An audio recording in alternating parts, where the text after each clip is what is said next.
intended for mature audiences. The views and opinions expressed are those of the panelists and do not reflect in any way those of the podcast partners, sponsors, or affiliates. Enjoy. Hi, this is Michael Buffer, and you're listening to the Voice of the People. Let's get ready for Boxing Voice. You know the saying, stay hungry, stay humble. I'm hungry, I'm humble in defeat, and I'm going to remain humble in victory. This is it, right? Donna DiBiase Productions. I just wanted to put on a great boxing masterclass and also show the sweet science of this lovely sport. Man, the first time was so nice, I had to do it twice.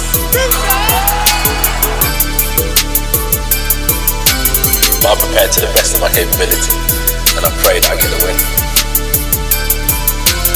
Look at him, I love Mike Tyson, how he came into the game on some different kind of vibe. You know what I mean, man? It takes a crazy man to want to fight, you know what I mean, day in, day out. The hardcore sport, as you said, no silk shoes. Ain't no other sight in the game can see the boxing boys. Good morning, TBV. Welcome back, ladies and gentlemen, to another episode of the Boxing Voice Radio. I am your host, Nestor Gibbs, joined alongside Mario Munguillo in Corpus Christi, Texas, and we're back to bring you some more heavyweight action, or should I say heavyweight boxing talk. We got one promoter, Bob Arum, coming out and saying that, you could take it to the bank, that after June 20th, there will be no more Joshua. He believes Kubrat Pulev will knock out Joshua, and Joshua will retire. Now, normally, we really don't run with headlines like this, but man, was he right about Tyson Fury stopping Wilder in the 7th round. So, I don't know. Maybe he knows something we don't, but we still have to discuss it. The fight's official. June 20th is going down. Anthony Joshua defends his IBO, IBF, WBO belt in front of the world, live on Sky Sports pay-per-view and Dazn. But Bob also is saying that talking now is ludicrous, that there should only be talks if both men win their respective next fights, if Tyson beats Wilder and if Joshua beats Kubrat Pulev.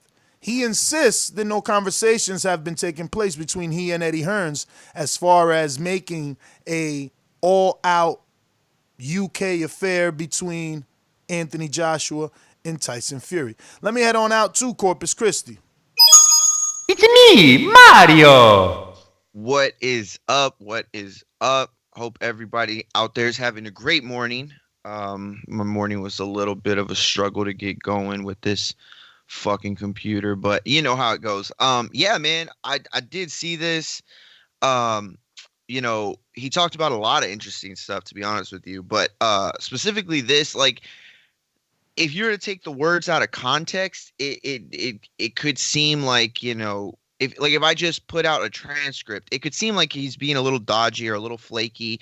But the truth of the matter is he's just kind of sticking to his guns in terms of saying that, no conversations have happened and no conversations will happen. He's adamant that, both guys settle their fights. And that's kind of like an old school mentality. The old school mentality was that you don't really talk about this stuff in the media.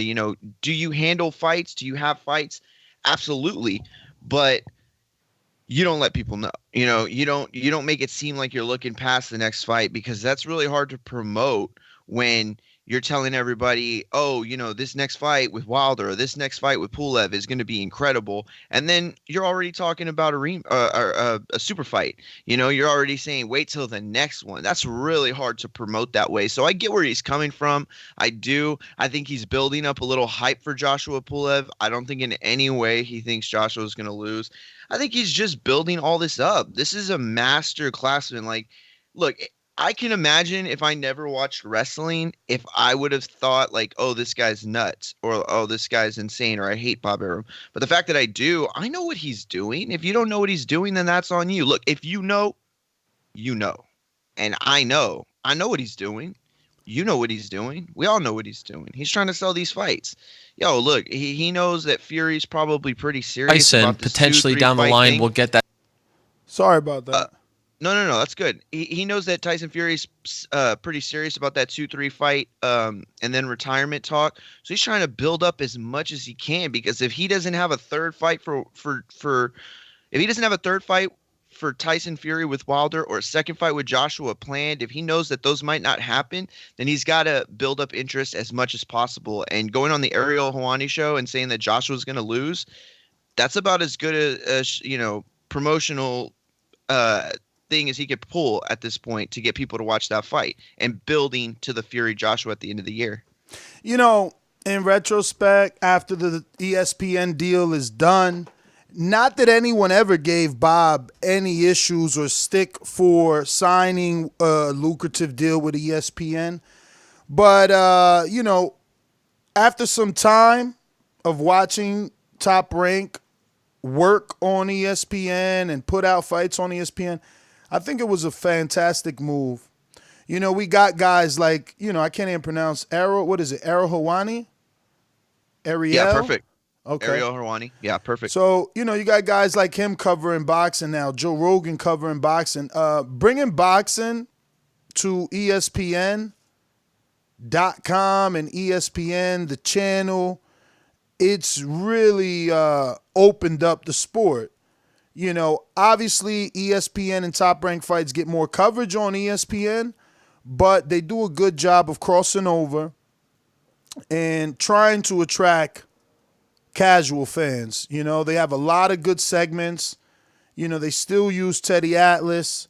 You got Steve Kim. You got Dan Rayfield. Bunch of guys putting in work. Nick Pearson's. I mean, they're just putting in work daily. And while it's not as... the articles aren't as frequent, the content isn't as frequent as a boxing scene, they have tremendously stepped it up and allowed, the content of a Top Rank or boxing in general to really pick up some legs with all the major platforms that they have, or individual platforms, whether that be First Take or Max on Boxing or the .com or the Ariel Helwani or, ESPN Plus app and archives, their YouTube channel. I'm just very pleased with the deal, and the way that it's working out for us boxing fans. I love the awareness that ESPN is trying to give to the sport. And, yeah, man, just really happy. In terms of the Ariel Helwani show and what he said, I do have that pulled up. So let's get that audio out and go from there. Tyson, potentially down the line, will get that fight that we've all been clamoring for, Tyson Fury against Anthony Joshua. And if that happens, you'll likely have to... Whoa. Anthony Joshua is getting knocked out. Listen to me. Yes. Anthony Joshua is getting knocked out in June 20 at Tottenham Stadium in London by my guy Kubrat Pulev. Take it to the bank. There won't be an Anthony Joshua after June 20. When he said it about Wilder, it was a lot more believable because the skills of Tyson Fury, but you're talking about Pulev doing this to Joshua when we just seen Pulev, have a lackluster performance with Baghdad Dinu. He didn't do good with who we had on this show. Not Jerry Forrest, the other guy that went to prison, the heavyweight. Oh, man. Cordell Booker, maybe? No, that sounds like the 54-pounder. What's the tall guy's name? I'll just check Pulev's resume, but, I mean, I don't even know when's the last time he's looked impressive. Dude ain't even barely knocking out journeyman. How you gonna knock out and make Joshua disappear for good? Like, look, I know 2019 and upsets and all that, you got to at least give Pulev a shot because it's the heavyweight division, but I honestly don't. And this is all propaganda for me. This is promotion at its finest right here. Well, it is absolutely promotion at its finest. And look, he hasn't lost since Klitschko. That's going to be the big selling point. But at the same time, he hasn't really looked like great since Klitschko. I mean, there's a couple fights, Samuel Peter, I guess, Derek Chisora, those are pretty sound names to have on your resume, but they don't really entice the kind of, I guess, like thought that like it doesn't make you believe any more than you already would. But look, you're absolutely right. You said it best. This is the highest caliber promoting you can have, and this is kind of an issue here with like Ariel Helwani, who I love. He's an incredible MMA analyst. He's I love his show, his podcast. Like he's really good at what he does, but he hasn't covered the sport of boxing for like a super long time. And even when he hasn't really like done it at like a level that could help him in these situations. But Bob's eating it. Like Bob is eating all of this up. He knows what to do with a guy like Ariel in his, in front of him. He knows what sound bites are going to play. He knows what's going to sound outrageous, and he's doing that because he can get away with it. Look, Bob would have never gotten away with that interview with the Jake Donovan. He would have never gotten that interview off with like a Thomas Hauser.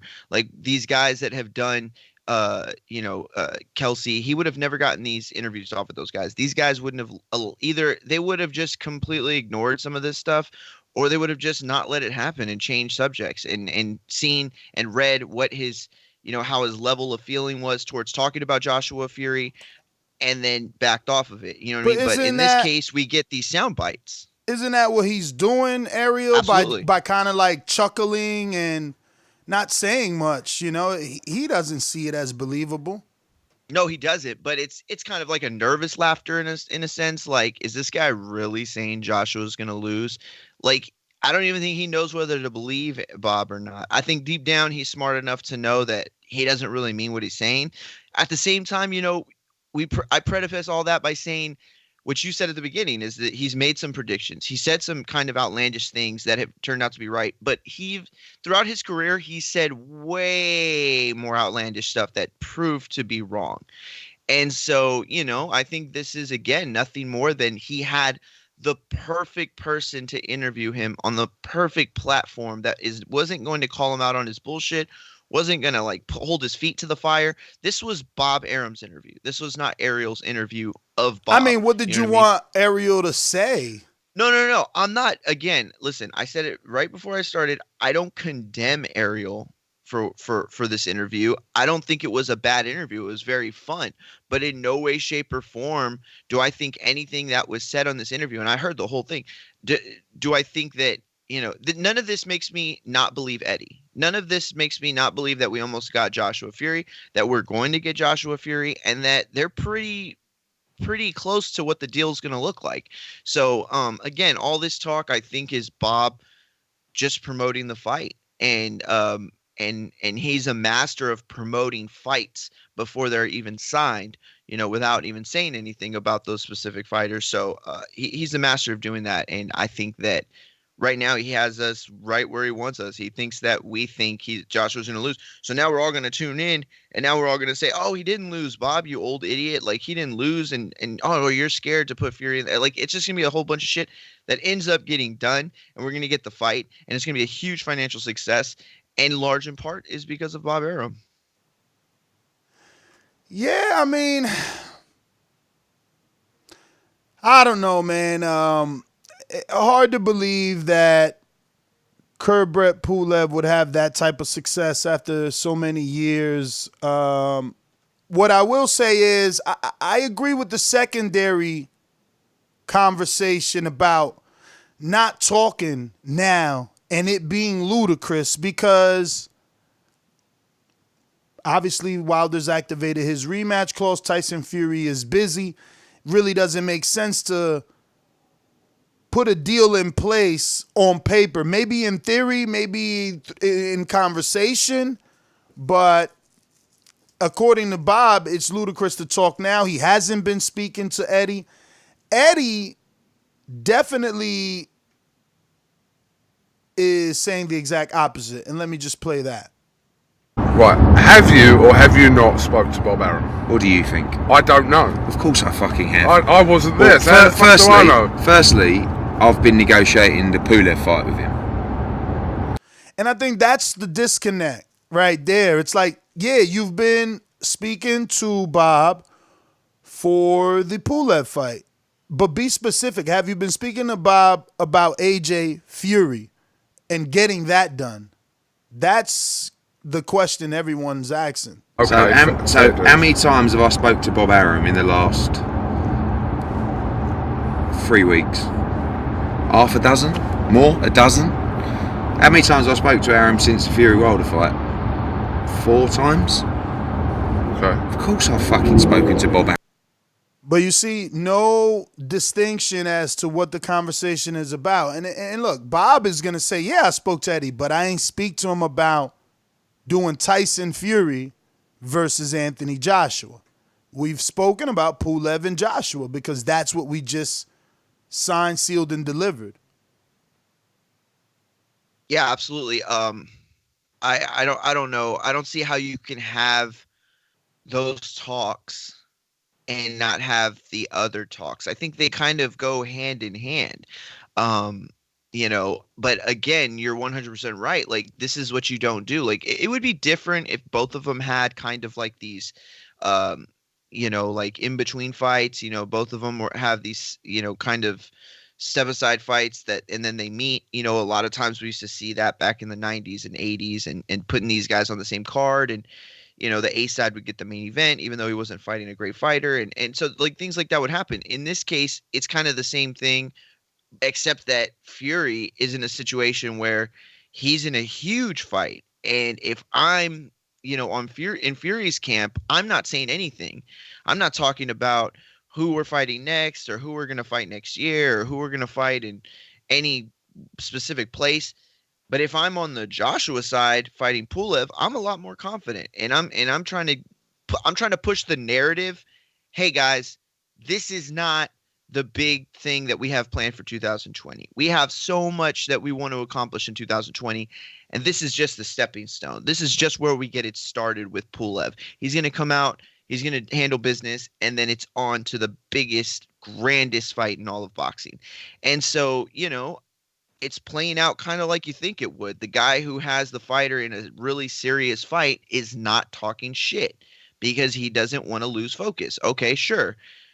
And on the other side, you have a guy who's fighting Pulev that isn't drawing as much inspiration from or isn't inspiring a lot of hardcore boxing fans in general in America.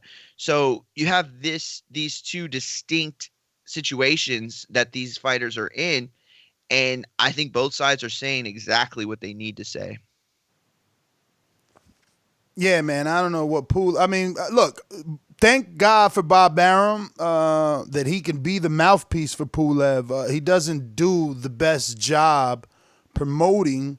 I think that, the most he's been in the media was when he stole the kiss from the reporter and really took some heat.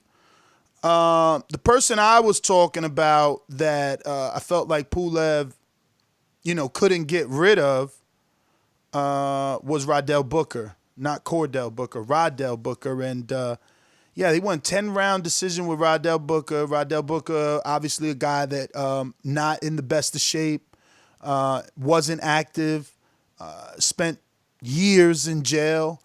Had the talent. We could hear Andre Ward speaking about, Booker's talent live on a telecast, but it didn't necessarily translate the way that maybe, it should have, or, the words that they were using to describe him. The point is, Pulev didn't knock him out. Bagdon Dino, he's no Joshua. Huey Fury, he's definitely no Joshua. And he couldn't knock any of those guys out. Samuel Peters, yeah, cool. Old dude, past his prime, short dude. Yeah, you got the knockout. Derek Chisora, no knockout. Like, come on, bro. Decision.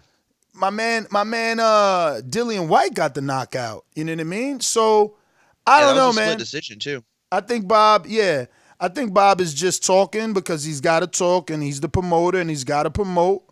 But I'm not falling for it. Don't believe it. And it's all good, though.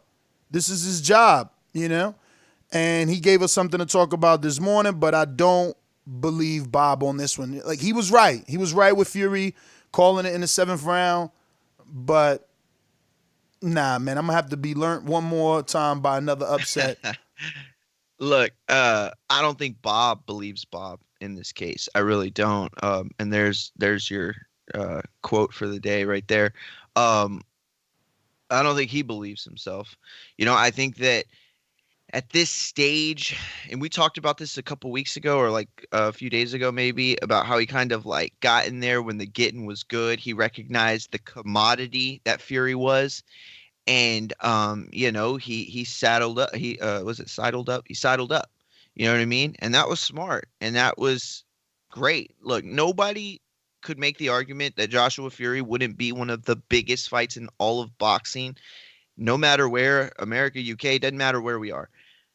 And it happens that way without Bob. But the fact that you can have this kind of branch in the promotional machine, this arm that comes out that is Bob Arum and Top Rank Sport. I mean, it just absolutely helps to navigate and negotiate the fight.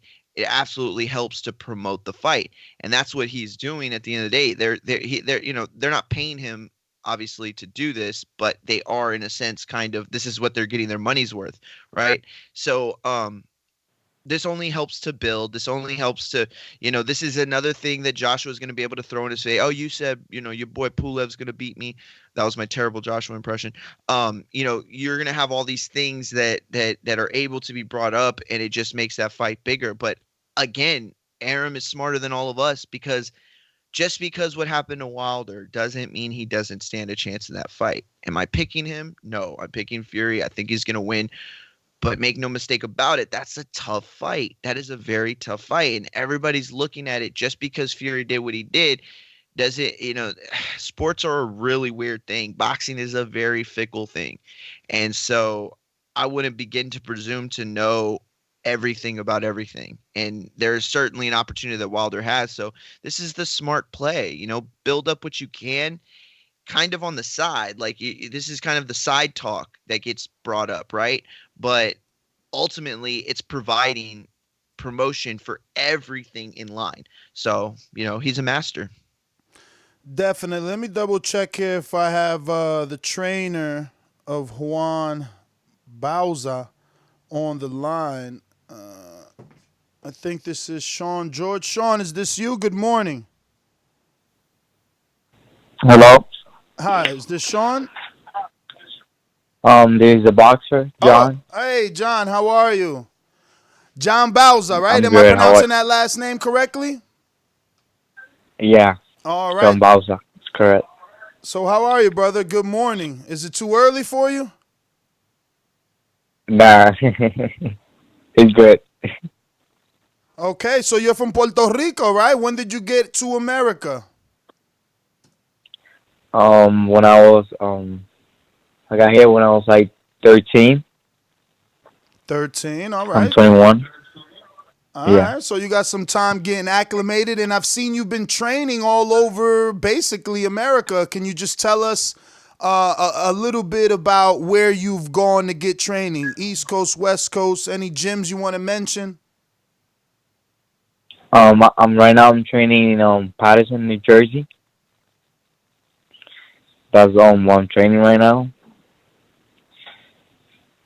But I seen that you got plenty of sparring with, I think I've even seen you in the Robert Garcia gym, no? Yeah, I used to train with Robert Garcia. I used to spar with Jose Ramirez, Mikey, Burge Ortiz, a lot of good fighters. Definitely, man. And you got the nickname El Terrible. That's a throwback right there to Eric Morales, brother. Yeah. Is that one of your favorite fighters? Nah, I got that nickname since I was a little kid because I used to just be terrible, I used to just play around a lot, used to have a lot of energy. My mom used to just call me that. That was terrible. So those terrible twos lasted a little longer for you, huh, Juan? So listen, I'm going to turn you over to my co-host, Mario Munguia in Corpus Christi, Texas. Mario, good morning. Hey, Juan, this is Mario Munguia. Thank you for joining us. So you are in the super lightweight division, correct? And you have yet to have your 2020 debut this year. When do you think you're going to be fighting next? I'm gonna be fighting this Saturday in Madison Square Garden. Okay, and this is The your Hulu first fight of Theater. 2020, right? Yeah, it's gonna be my first fight. Okay, and this 2020. is this an 8-rounder? Yeah, I'm fighting this on my third 8 rounder. Third 8-rounder. And how was it getting acclimated from 6 to 8? Was it a hard jump, or had you been training for that for a while? I've been training for a while to train to do 8 rounds. Like I used to got a lot of good sparring with a lot of good fighters, like Mikey Garcia, Jose Ramirez, a couple of big fighters. So it was easy for me to jump from 6 to 8. Awesome, awesome. Okay, yeah, that's good. I talk to a lot of fighters, and they say that usually, they get acclimated quick, but that there is a few fights where it takes them to get used to. Now, you are from Puerto Rico, as Ness mentioned. What was your amateur career like? How did that go for you?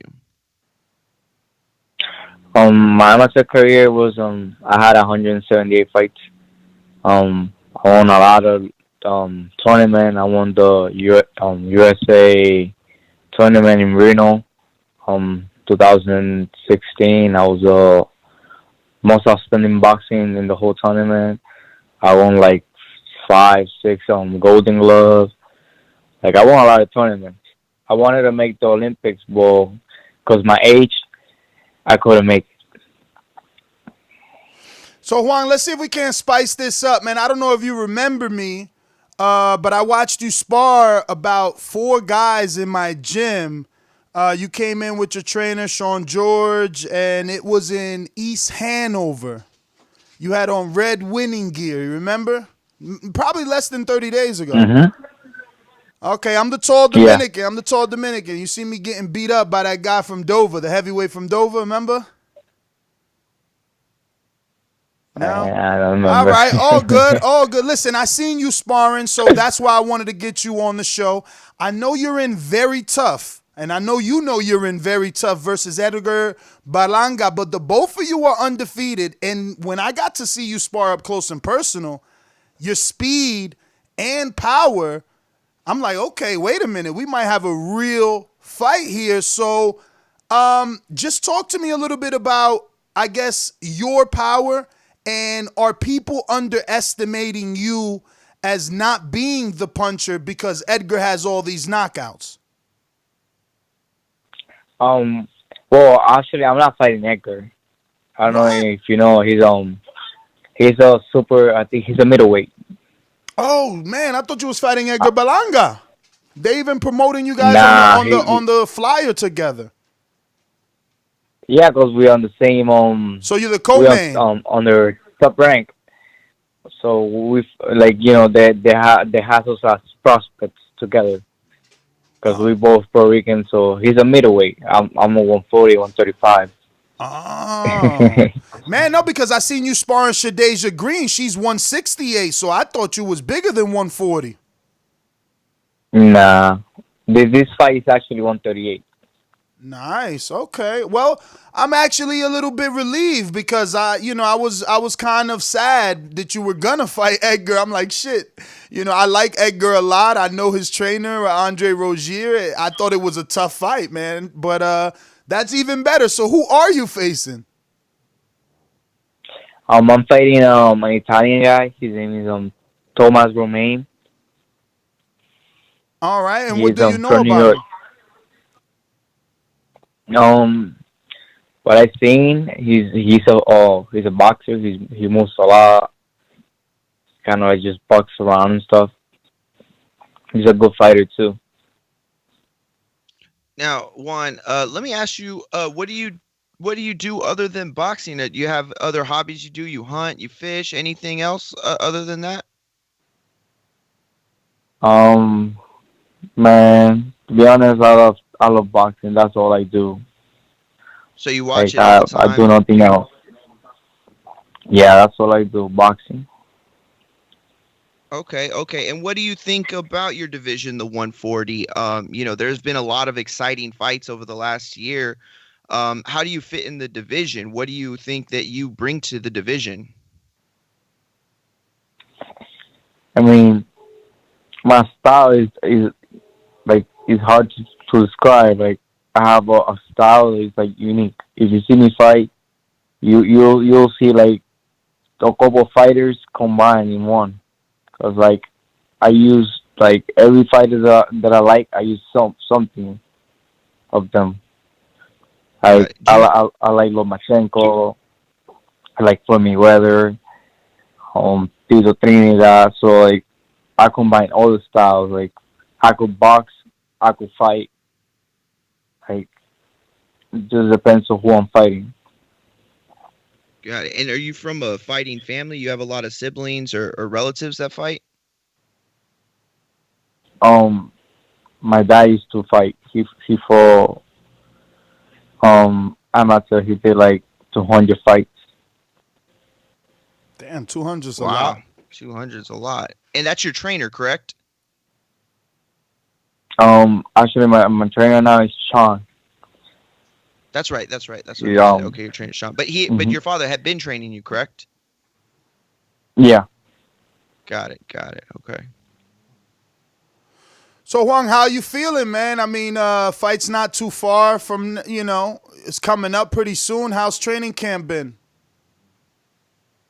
I mean, this training camp has been great. I feel strong, feel confident. I'm just waiting. This is the last week, so I can't wait to get on the ring and do what I like. How far are you from making weight? Like 2 pounds. Oh wow! Nice. So it was a really good camp. Yeah. That's awesome.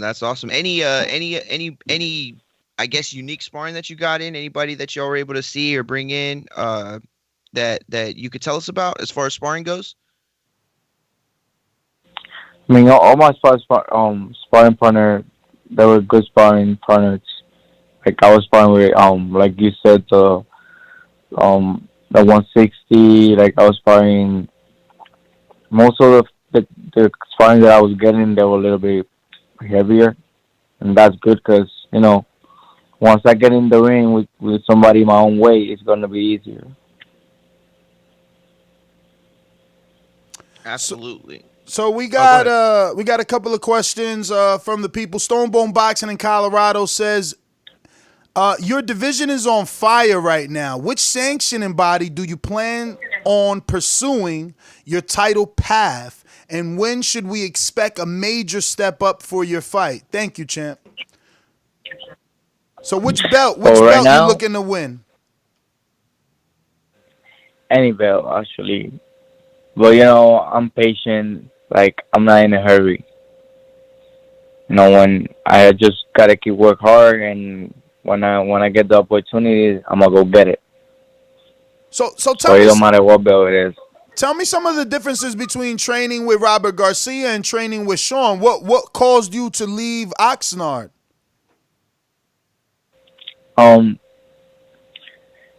It's just like every training is different.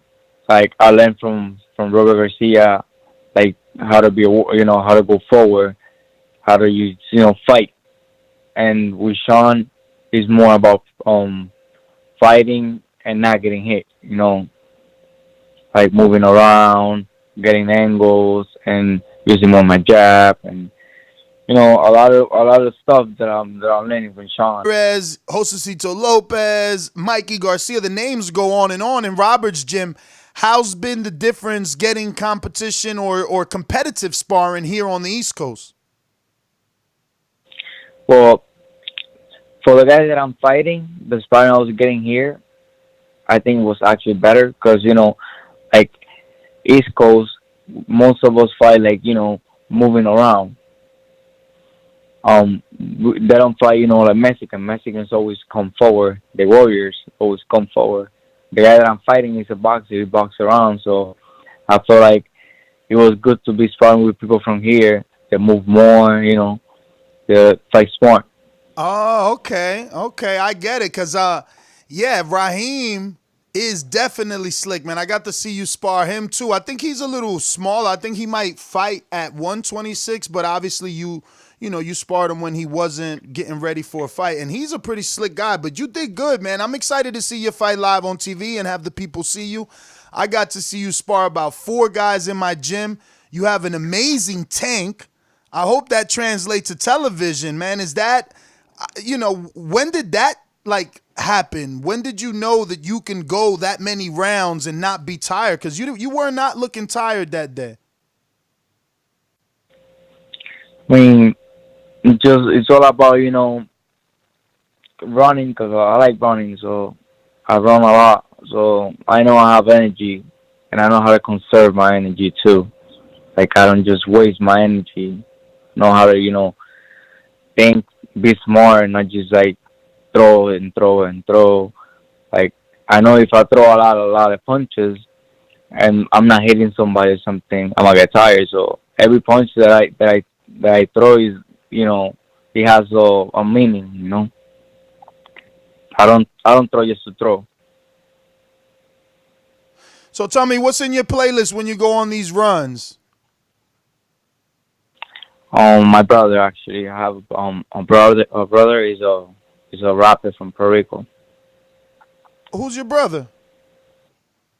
His name is Juanca. Okay. He's a reggaeton artist. He got any good features? With Ozuna, he done a lot of yeah. Okay, that's a big name to drop, Ozuna. So your brother made it. Your brother made it, because I listen to Anuel y Bad Bunny, Ozuna, all those guys, Arcángel. Eso es lo que me encanta a mí. So just asking. So other than your brother, what else is in your playlist? I mean, a couple of my friends, Ghetto, Salah, Nati, Natasha. Wait a minute. Wait a minute. You talking about a couple of my friends, then you name drop De La Ghetto and Nati Natasha? You know Nati Natasha? Yeah. I even follow me on Instagram, and De La Ghetto too. There's a couple more. So Tempo. Oh, Tempo también. Oh, so you an OG, brother. So who's walking you out? I mean, I don't know. Well, for now, I think my brother and Pacho. Okay. Pacho's another rapper too. All right, we got another question for you from the New Orleans. Rue in the 504 says, after your fight on the Stevenson undercard, what are your plans to stay busy in 2020? I'm with Top Rank, so whatever they put me on, I'm gonna be ready. So they tell me, you're fighting the 27, I'll fight the 27. Just all depend about them and how I do in the fight too. Bet. So is this your first training camp with Sean, or how long have you been with Sean now? This is my first time with Sean. We've been training for 2 months, 3 months. All right, and how do you like that new, I guess, relationship? I like it. He's patient, because with boxers you have to be patient sometimes, And he's a really patient guy. He takes his time, So I like working with him. Yeah, man. He's very talented, man. He knows English. He can speak Chinese. Did he pick up Spanish just to train you, or are you guys talking English?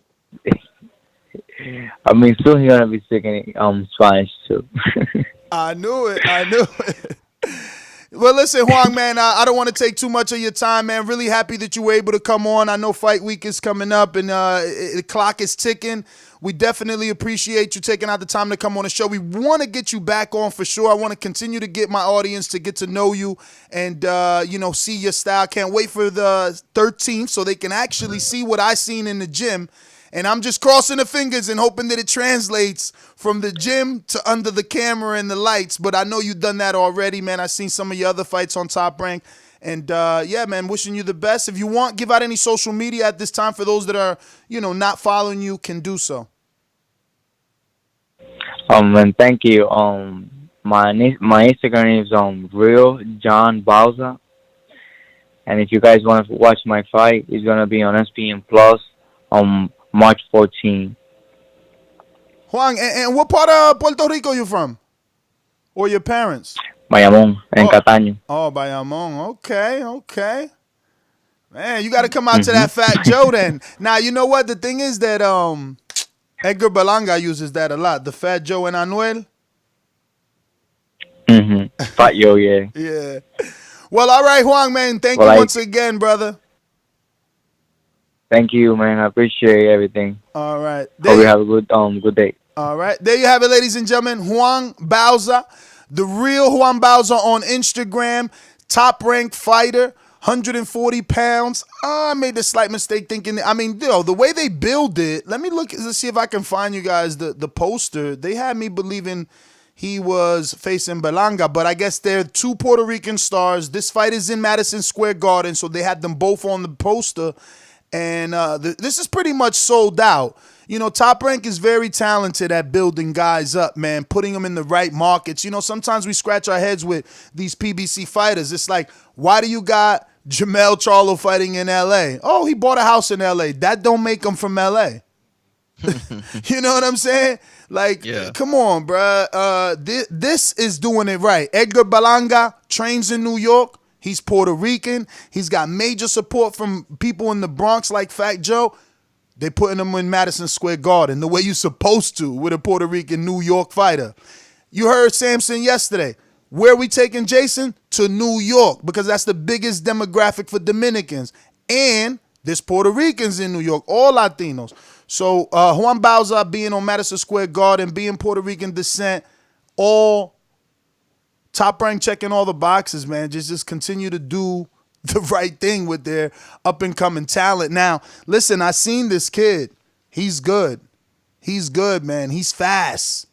Very fast. Again, headgear, 16, 20-ounce gloves. It's different when those things come off and the lights come on. But, man, he looked good. He looked good, and I'm interested to see, what happens next. Shout out to Sean George. He's the trainer of Gislau Zhang and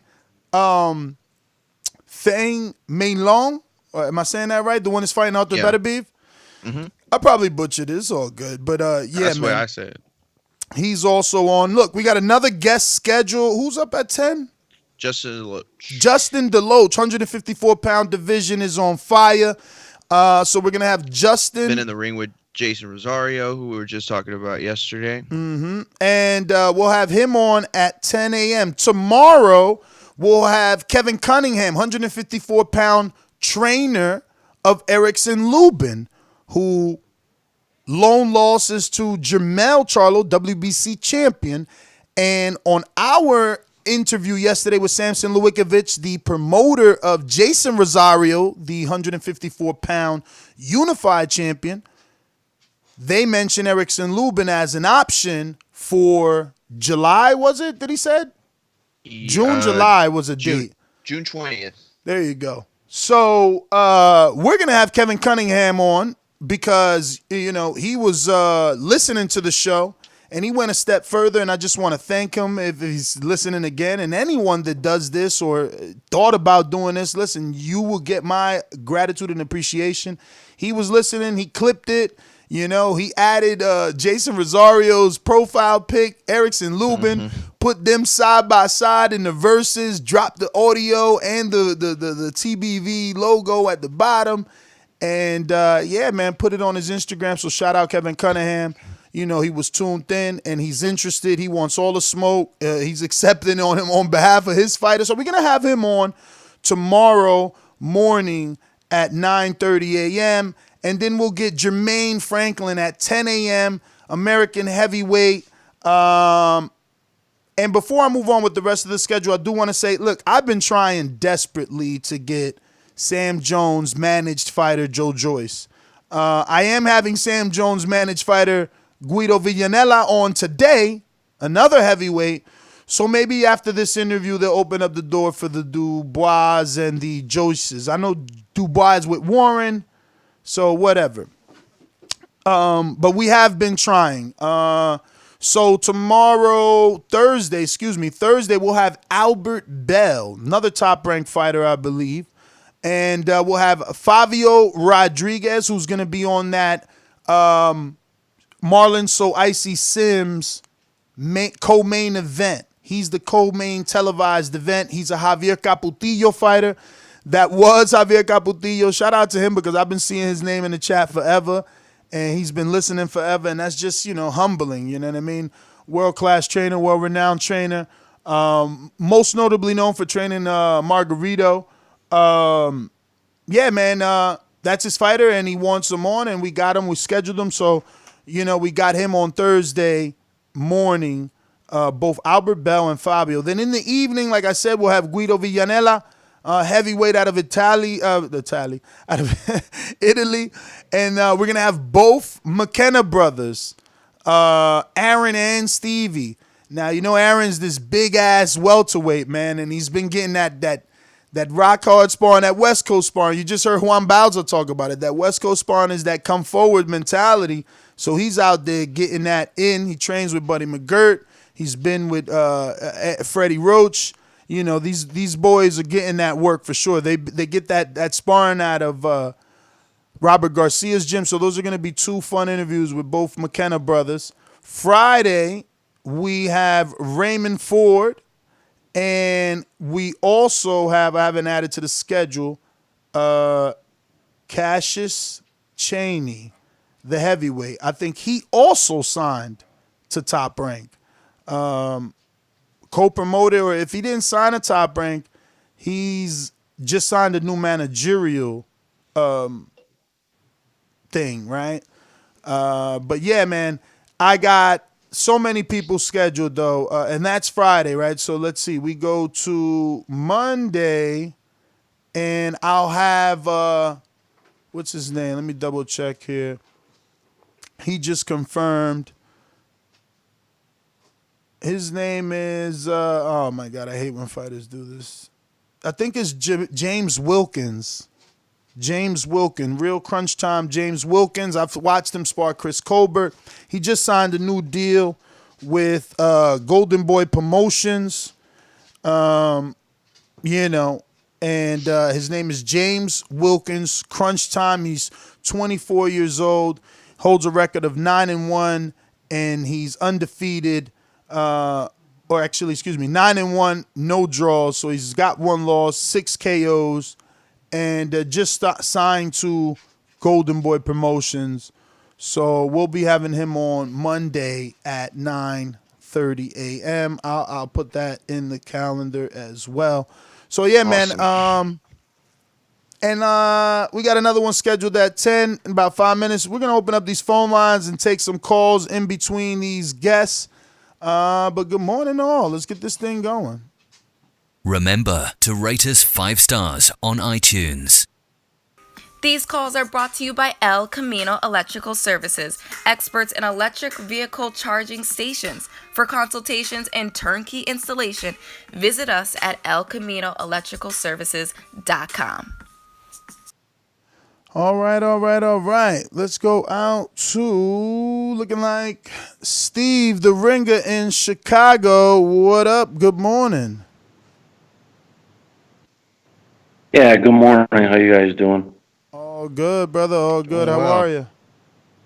All right. So what's the question? What's going on? Good interview, by the way. Thank you, brother. Well, we're just talking Joshua Pulev. We're talking the fact Bob Arum says that, after the 20th, Joshua won't even exist because Pulev's knocking him out, and that there shouldn't be any conversations about Tyson Fury and AJ. Not yet. The talk of it is ludicrous until both men win their next respected fights. Yeah, I agree with that. that shouldn't be talked. I agree with that. That fight shouldn't be talked about until the business at hand is done with. How can you talk about a fight that's not even, can be contractually signed because of some other obligations? He's got to fight. Tyson Fury's got to fight Wilder, and he's got to fight Pula. I mean, how can you talk about them two fighting? Well, So, yeah, I agree with according to Eddie, there's absolutely been talks. According to Bob, he hasn't talked to Eddie about that fight. Well, Eddie talks about everybody. Eddie talks about everybody's fighters but his own. He has a habit of doing that. So that doesn't surprise me. So, yeah, I don't have much to say on that. We'll see when they fight. When they fight, we'll see what happens. For sure. Steve, man, thanks for calling in. Stick around. We got another guest scheduled in about a few minutes. We'll be having Justin DeLoach, 154-pound Texan, junior middleweight, shared the ring with numerous fighters, both in and in sparring. We're going out to New Orleans. JT, what up? So interesting that you come across like a nice guy, but you're really a piece of shit. Hey, with that comment. Come on. No, that was a piece of fuck you. That was a piece of shit. We're doing live TV. Man, I don't care. What you gonna do about it? I'll kill this mother. Why do you have to talk like that? Well, I'm talking to you the way I want to talk to you. You have a problem? Turn off your station. I'm the best ever. Yeah, good morning. What's up, Ness? What up? Yeah, Mike not back on the show? What's going on? He's still recovering? Nah, Wednesday. man. He I don't think he coming back, man. We texted yesterday and he said he might be stepping away. Oh, wow. Okay. Damn. Sorry to hear that. But yeah. Well, good interview with the up and coming fighter. Pulev.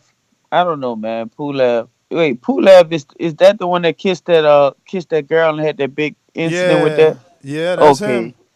All right. Well, you know what? I give him a chance to beat Anthony Joshua because Anthony Joshua is very shaky. So you never know how shit just happening, But yeah, we gotta just wait till the fight happens, see how it go. How that happened, the winner out them, and then the winner out of Tyson Fury and Deontay Wilder, 3. So let's just see how it go from there. But I mean, that's all I got though.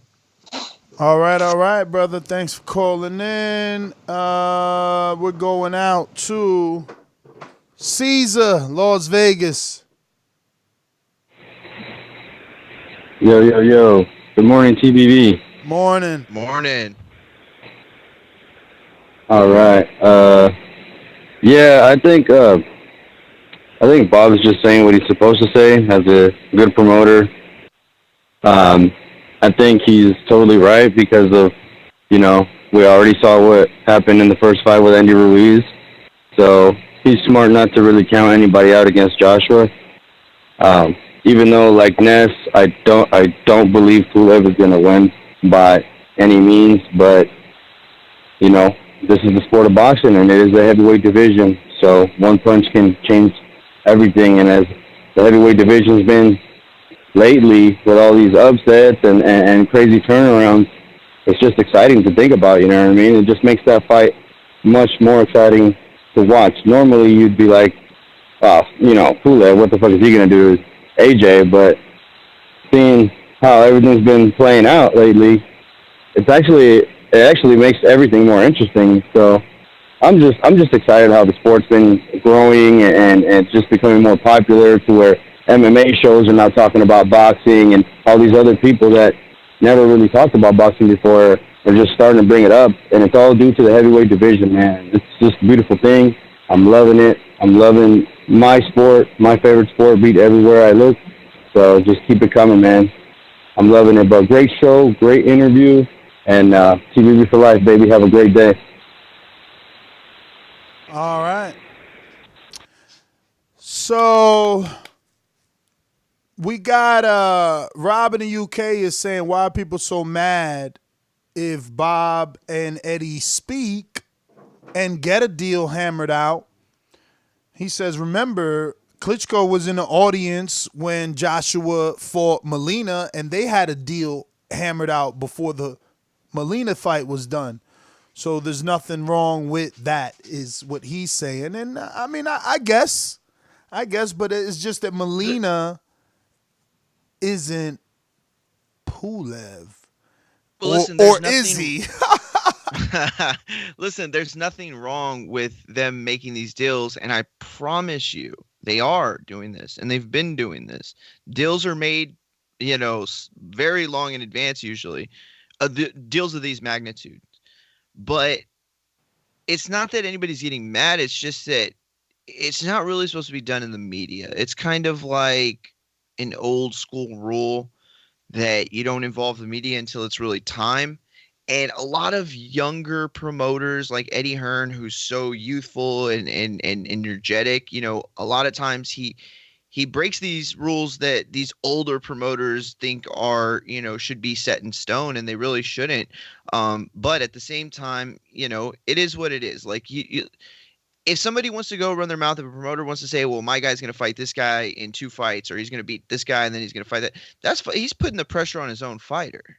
So there should be nobody mad at any of that, unless you're an AJ fan and you don't want him, jinxing this stuff, or just even like letting him get out of his headspace. So if you're Bob, you're doing the opposite. You're like, I don't want to talk about that stuff. This is where we're at. And again, remember, he's got a fighter in front of him that he's promoting, or Joshua's fighting a fight that Bob helped build. So again, these deals are being made. These deals are being talked about. They're not anything that's new to the sport, but at the same time, it's kind of like these golden rules are kind of antiquated, but they are set in stone for a lot of these guys. Agreed, man. Let me go out to Rap and Combat. What up? What's going on, guys? What up? What up? What up? How you guys doing today? All right, all Very right. well. You there, brother? All right. Drop off? We'll come back to you. Juan and the BX.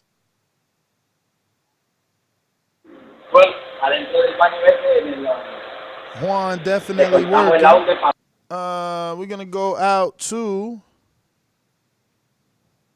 looks like a long-time caller in Seattle. Mr. PBC, baby. BoxingVoice.com. I'm the flyest. Canelo talking about he believe he can win. Go to my kitchen. Get the sharpest knife. And cut the bullshit out. I don't care what you do good. I do every fucking thing great. Mr. PBC, baby.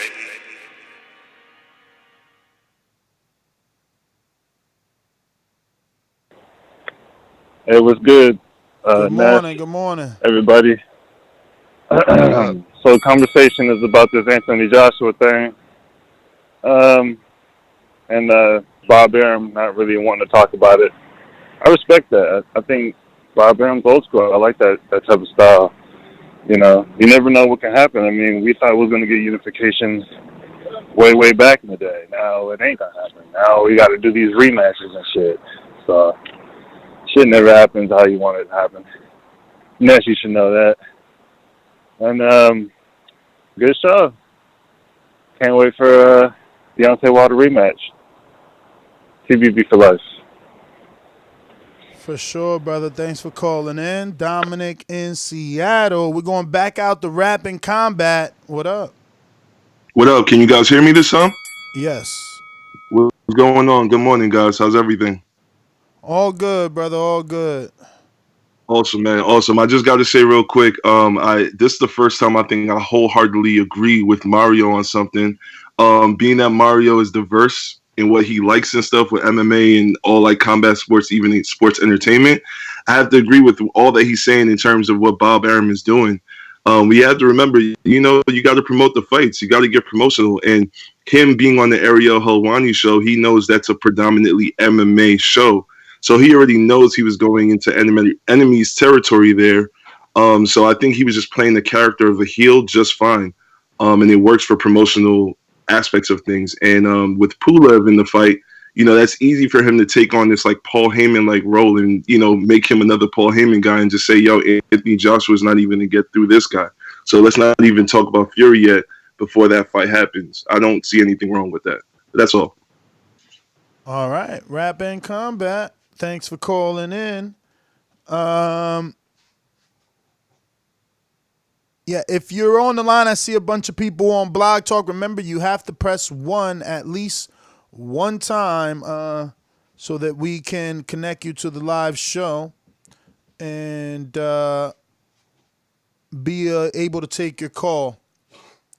Mario, let me call Mr. DeLoach as he's a bit late, see what's going on, all right? Yeah, I just want to say, too, going back to the interview, this is what I missed so much about being on the show was, getting to meet these guys and interview these guys, and then, them being on these undercards and prelims on ESPN and Dazn and, when we'd get streams for some of these fights. And so, yeah, this is a really good card.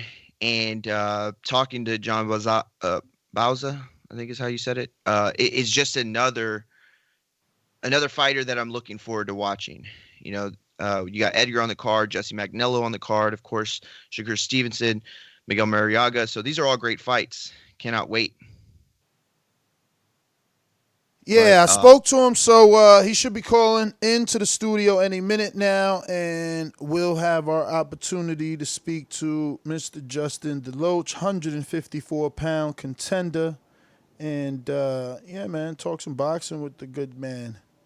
You said Texan, and I always thought he was from Texas because I always saw him in every single. I think I've covered more Justin DeLoach fights than probably almost anybody. I mean, I hope I'm not wrong about that. No, I think, but his box rec says Georgia, and I know he was born in Georgia. I know that for sure, but I thought he lived in Texas, but I don't think he does. Let me see. I believe this might be him. Let me just double check the number.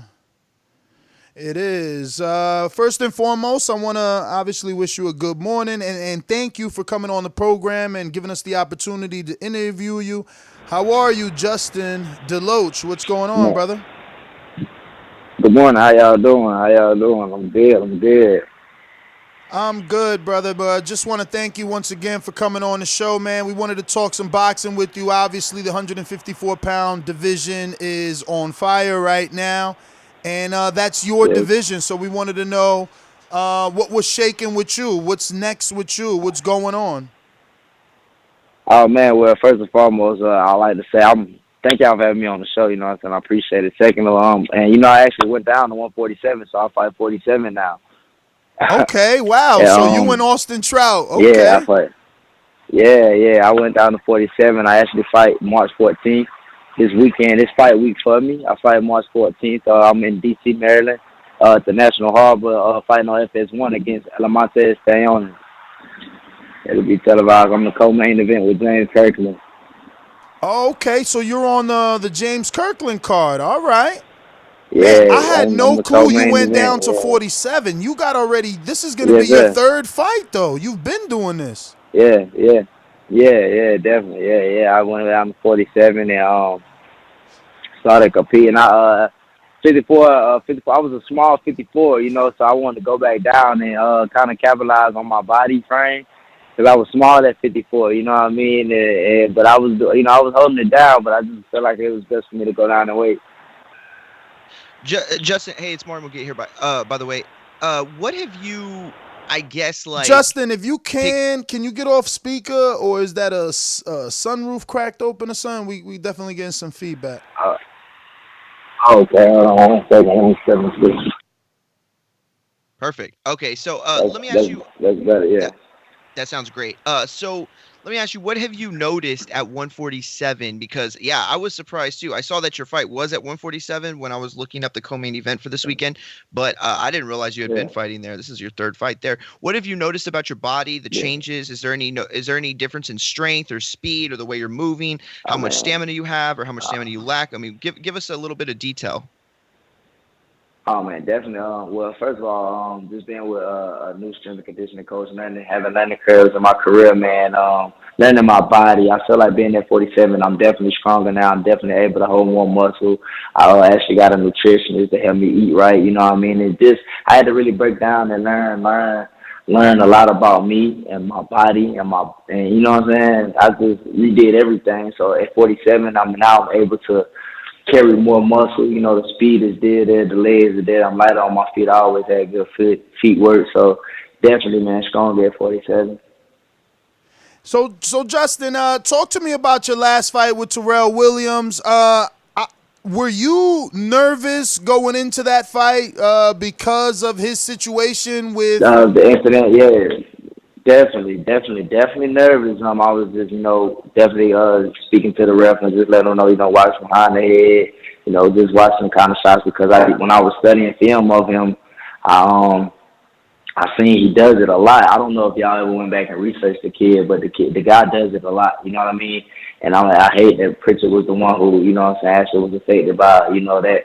So when I fought him, I actually fought him with a boxing game plan. I definitely felt like I outboxed him for the 10th round. You know what I mean? Out of all the 10 rounds, I feel like, I took 9 of them, but I guess the judges didn't feel that way, so I lost. It was a good decision.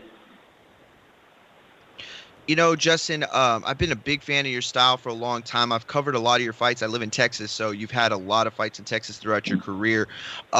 It's always been fun to watch you live in person, on TV, everything. But I wonder, coming back at 147, besides your body, besides all this thing, I'm talking mentally, what's different about this comeback right here? Because, you've taken a few L's over the last couple years. What's different heading into the future, and how do you regain the hype that you had? Because you did have a lot of hype coming in, and that's a lot of pressure, so I understand that. But what's different this time mentally, maturity-wise, all that? Oh, man, first of all, just slowing down and just understanding that I'm a professional athlete. When I came into boxing, I was 18 years old. You know what I mean? I was 18, turning 19 years old. And I was one of the kids that had to learn on the job. And also not learning on the job, I was one of the prospects that was fighting the harder fights than all the other guys. You know what I mean? So I had to learn my story, basically. I had to learn that my route was going to be way different from a lot of these guys. I had to learn maturity as far as being a professional at all times. I didn't have that covering like a lot of these fighters had. I was just a young kid with a lot of talent and with a lot of hunger. You know what I mean? So, and I come from a small city where not a lot of people make it from around here. So a lot of people don't know how to handle a professional boxing career. So when I went out to Texas with Ronnie Shields, it was great for me. But I was young out there. You know what I'm saying? I really didn't have that covering to show me and help grow me how a lot of these other guys have been groomed to grow. You got to understand, I'm from Augusta. Well, Vernon Forrest, from and died. So I never got a chance to ask me, hey, Vernon, how did you do it? Show me what you did. So, you know what I mean? Paul Wood, you know what I mean? So it's like now Paul back in the game. And man, so it's like, man, I had to learn all this on my own. You know what I mean? Which learning through my own, it came with some L's, but now going into my new career, I look at it as maturity. I look at it as lessons for me to be the guinea pig for the next fighter that's coming up from Georgia, because Georgia got a lot of nice, great fighters. But I was the one who had to learn a lot of this stuff on my own. You know what I mean? Dealing with different teams, dealing with coaching, dealing with strength and conditioning, dealing with management, dealing with, you know what I mean? So now stepping into a new phase of my career, to me, in my eyes, I'm 26 now. So I'm looking at my career from 26 to 30. 18 to 25 is over with. It was a good shot, but now it's time for me to be grown about it, be professional about it, and handle my business, because I still got dreams. I'm still young in the sport. I'm a young vet, like I say. So, JT, man, since you talking Georgia, do you know Mac Truck? Mac Truck, yeah, definitely, man. I definitely know him. I spoke with him on one occasion, just introducing myself to him, and that's how that turned out. But I don't, we don't know him, but we just introduced ourselves to each other. What you think about him, man? He's going up for his second fight pretty soon in the heavyweight division. How tall is he? I haven't been able to meet him in person, and it's hard to gauge his height. Like, is he short? He seems short. Yeah, so he's kind of short on the short side, you know what I mean? But he can fight. I like him. Yeah, I seen, man. He's ranked top 10 in America in terms of amateurs. Yeah. Now he turned pro. But yeah, you're right, man. Georgia Yeah. definitely, has some talent. So look, I've been interviewing you for a long time, and I remember you being with Ronnie. And it's funny to hear you say that, you suffered some of these adversities because you didn't have any guidance. But why leave Ronnie? Isn't that all the guidance you needed? Oh man, definitely. But Ronnie's strictly business. Ronnie don't got time to groom a fight. They got to think. When I was in that camp, I was in the camp with both of the Charlos. That's when he had Jamel Jamal, he had Brian Beers, Laura Lundy, he had Edwin Rodriguez. He had and some other fighters, and I was just, a young guy coming from the amateurs that he took on, which I love him to death for that because he definitely gave me the start, but he didn't have time to actually nurture me. I was still a baby, you know what I mean? I was 18, like I said, and Ronnie's not the type of trainer to take you and nurture you. Ronnie's a straight business type of trainer. We come to the gym, we work, you know what I mean? So and the point that I needed, man, that we wasn't, that I needed more, that's if you understand what I'm saying. I needed more at the time when it's just you and when you going against somebody like Laura who's getting ready to fight a Canelo and Andre and Edwin Rodriguez fighting a war, then you had Jamal and Jamel climbing up the charts. You know what I mean? It was like, hey, like you only gonna get so much attention. You know what I mean? Yeah, absolutely. That was a huge Yeah. Yeah. Now, real quick, let me ask you about your opponent on Saturday night. I know the kid is from Lithuania. He's 10-0, I think, with 7 KOs. Undefeated. This is your second undefeated fighter back to back. I mean, I hope they treating you well for taking on these undefeated fighters like this back to back. Oh man, definitely, man. That's all I fight. I feel like that's my story now. I don't make no excuses about it or nothing. If you go look at my resume, from starting from, after I took my first loss with Dylan Cook and I came back and it started with Dylan Cook and then it went to the Dominican guy. He was undefeated, Dylan Cook, the Dominican guy, then Dominique Dalton, Chris Pearson, you know what I mean? Like all my oppositions, they all prospects, and in the boxing world eyes, I always fight the 50-50 fights, you know what I mean? So it's nothing new to me, I've been in the ring before. For this guy, he's a young guy, he's coming up. This is a step up fight for him, you know what I mean? I done been here before, you know what I mean? I know what to do, you know what I'm saying?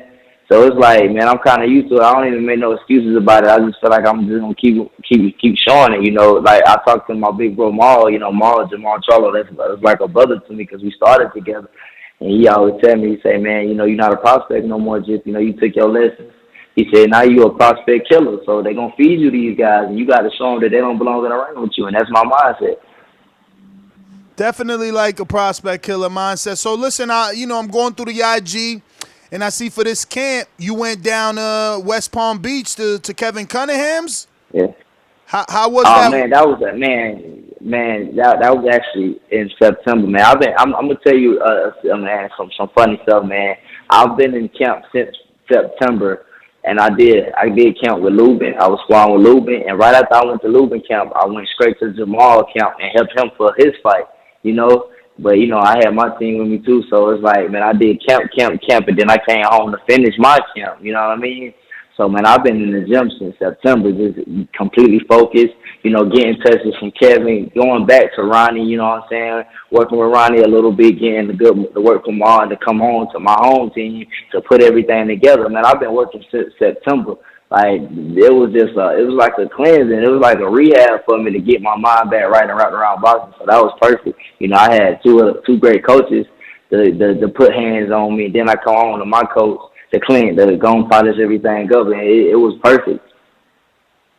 Yeah, man, it sounds like a perfect camp to be, sparring with Erickson Lubin, who's gonna be heavier than 154 throughout camp. And Charlo, who's going to be heavier than 160, when he's in camp. This guy, this guy Stantaneous better not hurt you at all, champ. You better put hands on this dude because them dudes are big boys you sparring with. Man, you don't understand, man. Lubin and Jamal, man, I'm talking about big boys who can crack. You talking about real punches. You know what I mean? So it's like I said, I've seen it before. You know, I've been doing this. You know, that's what I said, man. It's kind of like, you know, it's funny because every time I get these fights, I feel like, you know, they looking at Zip like I always get second guess, you know what I'm saying? And then I have to come in and show the world, and I feel like this another one of them show the world fights that now you're gonna see a complete professional Justin DeLoach with a great team behind him, with stable. You know, I'm stable now, so they're gonna see this from here on out. You know what I mean? And I feel like after this fight, they shouldn't play me no more. You know what I mean? Absolutely. You know, it's so funny too, Justin, you saying that. Right before you came on, we were talking, and I was like, you know, I knew you were born in Georgia, but I thought you still lived in Texas. I thought you were still in Texas. I didn't know you had moved. And Texas adopted you, really. Like, a lot of people in Texas really got behind you. And I know you had said, you know, that H-Town was always like a home. So let me ask you a question. I'm going to mix this up a little bit. Have you seen the new DJ Screw movie trailer? If you have, what did you think? And if you haven't, you know, are you going to watch that? How big of an influence was he? Because, you know, you live in there, you have to know how huge he was. Man, let me tell you something, man. I tell this to people a lot of times, man. When I was a kid, I always had like this Houston vibe, like never thinking that I end up adopting Houston as a second home. When I was like a young kid, I used to always listen to Houston music, like Slim Thug, like DJ Screw, Lil Flip. Like Lil Flip was one of my favorite artists. You know what I mean? Yeah, me too. Bun B, I was in this weird because I was a kid and I always had a spiritual relationship with Houston. Never thinking I'd go to Houston and actually live there.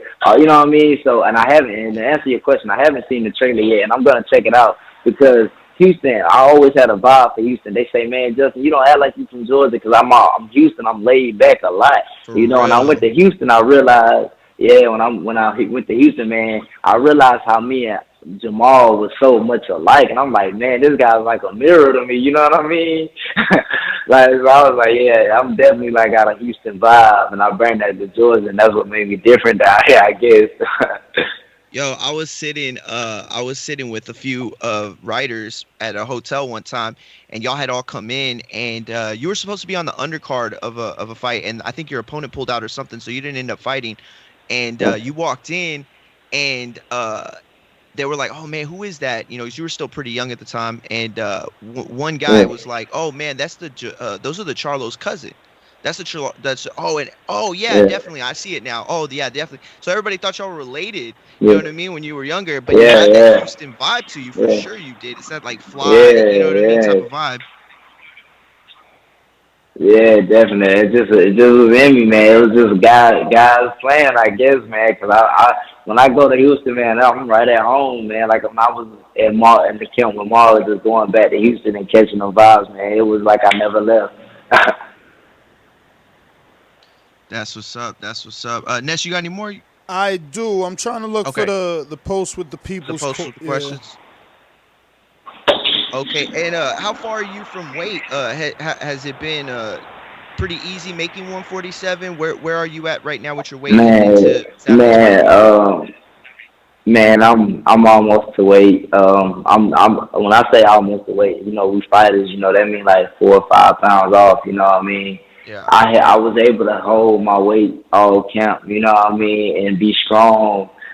I'm excited to see me in the ring, to see I just feel so bad because like I really feel like he don't know what he's finna step into. You know what I mean? Like I told you, I've been in camp since September with some heavy hitters. I've been seeing great looks. You know what I mean? Like I've been working. I'm hungry. You know, going to Houston was the icing on the cake for me to go back and see my bro Jamal and knowing where we started. You know, an apartment roommate into where he's at now.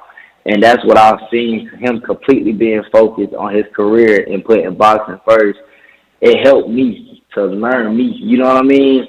To seeing this what boxing can get me, you know what I mean? I just got to put this first. No more trying to dibble and dab. Just do this and go to the gym every day. And seeing Maul, that was definitely the last piece to the puzzle, to see somebody that you start with that. Because Maul actually took me under his wing, you know what I mean? Because when I got signed to Al, I was 0-0. I was straight amateur turning pro, and he was 10-0.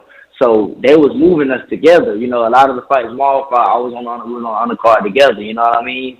And So so coming back home, going back to Houston, and just seeing his work, you know what I mean, and just kind of looking what he did different and the things that I didn't do. I took what he did that I was missing. I just brought it back home and was like, look, this is what it's gonna be now. You know what I mean? And that was the last piece that I needed to help me mentally. So, are you saying that the camp for Terrell Williams wasn't anywhere near what the camp for this fight is? Nah, man. I finally got rid of one of my coaches, man, because as far as like elevating with you know, as the fight game changes, man. Just the unstableness, you know what I mean? I really feel like, honestly, I really feel like I won that fight with Terrell Williams, but if I would have had a more secure camp, I would have knocked him out. No hands out, you know what I mean? I feel like I boxed him great, but they didn't want to see boxing. I guess they wanted to see a knockout or something, and I could have knocked him out, but not clicking one-on-one with my coach, kind of held me back from you know what I mean? And I take responsibility for that because I'm a man, you know what I'm saying? I should have been on top of that, but like I said, it was just another learning curve. So no, but that Terrell camp was nothing like this camp right here. This camp right here was I know I'm young in the game, but I got 4 losses. I know how boxing go, Finally, boxing going back to boxing where, we respect it now instead of being, all this undefeated hype, you know what I'm saying? You got fighters taking L's now, which is needed for the sport because it shows, that we're real fighters. It can happen, you know what I mean? I just took mine early. Like I said, I wasn't a protected fighter like all these other cats was, you know what I mean? Definitely, man. So listen, man, my last question before I let you go is, how many pairs of dunks do you have? Jordan 1s, man, I love them. I got them on right now, man. I love Jordan 1s. That's my favorite shoe. It's funny because right before y'all called me, me and my wife was just looking at the release dates of when they coming out. And actually a pair come out the day of my fight, and I was just texting my brother like, look, I'm gonna be in DC, and you the only one gonna be home, so make sure you get these. Yeah, I love Jordan 1s, man. They're my favorite shoes. So you don't use the app? You still going to the store?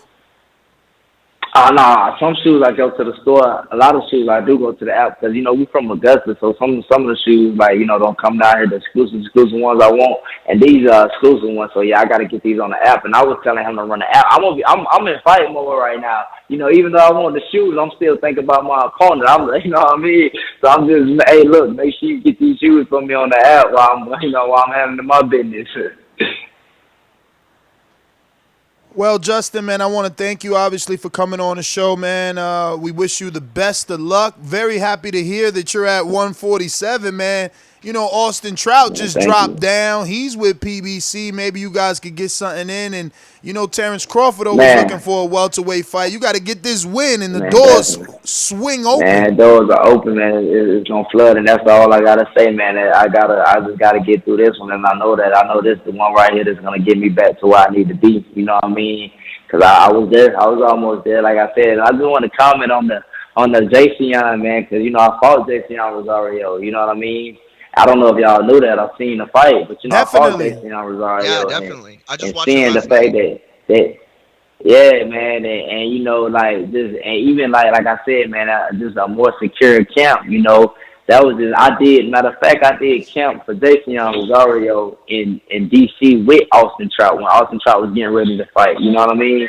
So I did camp with Austin Trout for the Jason fight. And I got the call while I was in camp, and I was like, well, let's rock with it, you know what I mean? So I really fought that fight off of straight talent and not really being polished, and I went all 10 with him. I got clipped in the sixth round.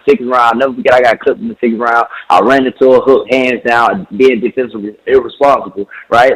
And I played it safe, which I thought was a good fight. In the last knockdown, I still was like, man, that wasn't a knockdown, it was a kind of push, and the ref was, but, being fatigued, I can see why the ref probably said it was a knockdown. But and just looking at how he did J-Rock, I was like, wow, like, it just showed me where I was at, you know what I mean? Because I fought that fight not even being 100%, you know what I'm saying?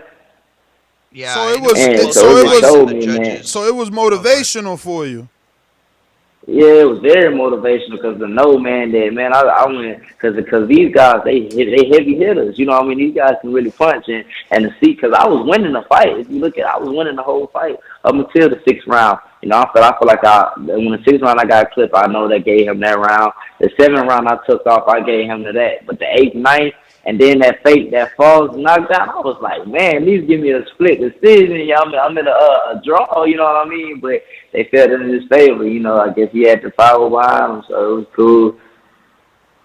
Yeah, but it shocked everybody. But I knew it though. Like I said, I don't fight no bums though. So you gotta understand, everybody I fight, they got potential to be a world champion. These guys not fighting these fights. How many people can say, well, I fought Jason Young and took him 10, or I fought Nathaniel Gallimore and he went 10 with, you know what I'm saying? You know what I mean? I fight these fights, you know, coming up. I'm building fights, you know what I mean? So it's like by the time I finally get that world title shot, man, it's gonna be nothing. It's gonna be easy. Now listen, you have sold me on that logic that you're sparring bigger dudes, you've been in the ring with better opposition. So now I'm kind of putting the pressure on you. There's really no reason you lose this fight. Yeah. This is a young up-and-coming kid. Exactly. You know, maybe he has a big amateur background, but, you know, he hasn't been in the ring with anything like you at all. You know, and bruh, look, like you said, you went 10 with Jason, who's supposed to be a big puncher. You spar with Jamal Charlo, who is a big puncher. So we wish you the best, man. We're going to be tuned in for sure. Man, thank you again for the opportunity, man. Thank you for allowing us to get you on the show, man. And once you finish with this fight, we definitely want to get you right back and continue to follow your career, brother. We appreciate it. If you can, please give out your social media for anybody who isn't following you can do so.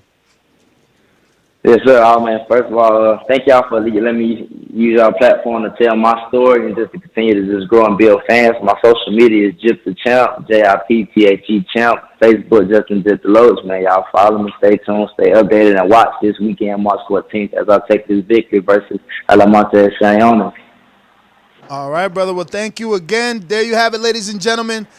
Up-and-coming contender, Justin DeLoach. I love the storyline. I had no clue he switched divisions. I did see the Terrell Williams fight, but I didn't even, it didn't cross my mind to check that weight class. I'm super interested in these guys that are long-time 54-pounders and all of a sudden dropping. Like now, the Hees did it. Trout just did it. That's a great thing because he's not lying. He's been in the ring with some big names. Listen, Nathan Gallimore is the only dude to knock out Jason Rosario. And he went 5 with Gallimore. Then he went 10 with Rosario.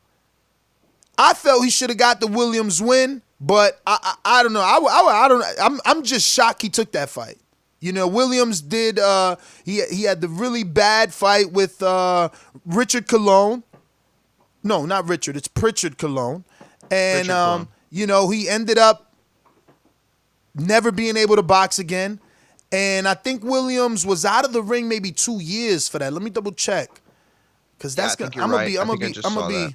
gonna be even more upset if Justin. Yeah, he was. Fuck, Jay. Why you can't get him? He was coming off a year layoff too. And he had his own demons, because look, he did that to Pritchard, so he was going through his own demons. I'm sure. Look, he's a tough fighter, because remember his fight after that was with Thomas Delorme, which was back and forth. And so was that Pritchard Colon fight. That Pritchard Colon fight, I watched that live too. That was back and forth. I was actually in the Barclays, I think, for that one. Go ahead, I'm sorry. Yeah. No, my bad. Listen, Justin it's a weird thing on his resume where you see a lot of fighters and, like, you know, losses or wins, and then they mean something a little more. It's like that Rosario loss now means so much. Yes, exactly. But that's the thing, though. It depends who you're talking to, because not everyone likes to give out moral victories. See, I'm a guy that you're right. Early in Thurman's career, I gave Diego Corrales credit for losing to Thurman the way that it did, even though it was a body shot knockout. He looked good. Exactly. And you can look good in a loss and you know, deserve some sort of credit, but not everyone gives out moral victories. it's because you understand the business. It's because you've been covering this fight game so long that you know what promoters do for those type of fighters. And honestly, Justin DeLoach better get his back scratched in the back half of his career. Well, I think he is though. No, I think he That's is though. true. If you Okay, think about you know it, what? look. You're If you right. think I'm not even gonna about say it, anything. You're right. he said he's been with Al from the beginning. So shout out to him, for getting that attention that soon. But think about look at what Al did. I mean, look, you got to think about his mindset. I mean, I like this guy even more. It's been a minute since I've interviewed him, but that's what happens when you talk to people. Look, he fought Dominic Doughton undefeated. Then they threw him in there with Chris Pearson, who at that time also was his first loss. He was a TMT fighter, or he was undefeated. Then right after that, they threw him in with Nathan Gallimore, who was one loss or undefeated. And then after that, right in with Rosario, who was undefeated. But listen, I could take it even further back because I was at his San Antonio fight with Junior Castillo. He was fighting an undefeated fighter. He had fought an undefeated fighter in Dylan Cook before that. And then, like you said, it was Dalton. Then it was Christopher Pearson, who only had one loss at the time. Gallimore, who only had one loss. Rosario, who had only had one loss. So, this guy's been through the ringer. So that's my only worry. That's my only worry, that it's been tough fight after tough fight after tough fight, and he only had one tune-up in between with Michael Ungando, because Terrell Williams wasn't a tune-up. Even off that year layoff, I watched that fight. It wasn't, and you can see his next fight with Delorme. He's no one's tune-up, and then again, now he's going in undefeated Lithuanian, no one's tune-up. So we got to see what's left. I'm hoping that it's like he said, bro. I'm in there with way bigger names, way bigger fighters. Hopefully this Lithuanian can't hurt him. I know nothing of Santos. I've watched him a few. I've watched him a few times. Let me see. I watched the Samuel Figueroa fight. Right? Was that? Let me see. No, that's not it. I guess it was his last fight, the Julio Cesar Sanchez fight. Was that Sanchez's last fight? No, 'Cause then and if it this is, I fight. saw it. And I saw that fight in Minneapolis, cause that's what's that dude that used to train Livian? He used to train with Virgil Hunter. I think they called him the Wolf, maybe. Yep, that's him. You have to look at it. I don't want to butcher his name, but yeah, man, he's a hairy dude that trained with Virgil. I got to watch that fight, but that's about it. But looking at his record, he beat Hector Munoz. Shout out to Hector Munoz. Shout out to Hector Munoz. He's Rail's trainer. Well, I'll put it to you this way: if he's moved down to 147, and it's really hard to judge him on his 147 fight so far because look, he shut out Michael Agundo or whoever that was. He even I think scored a 10-8 round without a knockdown. So he dominated that fight, and maybe that was him getting rounds in. Then the Terrell Williams, which, that was a very close fight. Here's the thing. If he moves down and he can develop a little more power, the way he puts that's what you would expect, the way he anchors though. That's what you would expect. And he anchors his punches really well where he can get power from just momentum, because he's so long, and the way he anchors it, those are the punches you don't see coming. You don't realize how close his fist is to your face, and he's delivering maximum speed to your face from 6 inches out. That is surprising power is what that is. You know what I'm saying? That's how you catch guys off guard. So if he can develop a little more power coming down, I think he has a really good shot because a lot of times he lands against the best opponents, but they don't really have the effect that you think they'd have when he's landing on the chin. The only other question is how easy is it for him to make 47? Because that's what I was wondering. His fights have been spaced out. It was November, first time making 47, then, and really 48, but, whatever, 1 pound, you could get it. You gonna make it. It's no title fight, so you don't need to.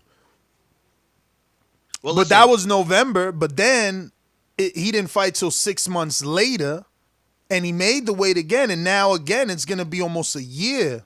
What, 11 months later? Yeah, absolutely. So, but here's the thing, though. is he staying close to weight, or are these fat camps where he's got to get down to this targeted weight? That's a good question. The way he But made I mean, the way he seem, said, and I didn't press it. Yeah, exactly. He was in made it September. seem He like was it in with Cunningham, and he's been super training. easy.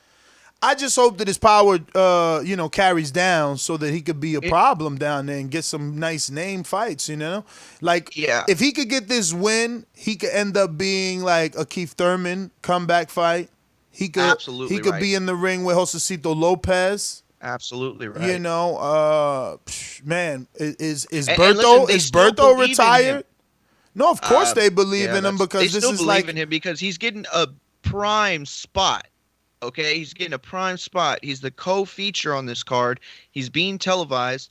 This isn't a prelim thing. This isn't a YouTube thing. No, not hating against that. Every fighter has those points in their career, but they still believe in him. They see things in him, and they have seen things in him. And I remember talking about him back in 14, 15 with promoters and managers and trainers, and everyone likes the kid. They look at him in the ring and he shows great things, and I've seen him train. He's a hard worker, but this is ultimately going to come down to him stepping up in a big fight and doing what he's supposed to do. You know what I mean? Doing what he was built to be doing. And so it's a lot of pressure and it's tough. Nobody's ever said this game is easy. But he's not done by any means of the word. He not by a long shot. He's still got plenty of opportunity to come in and really make his mark on the game, the sport. My bad.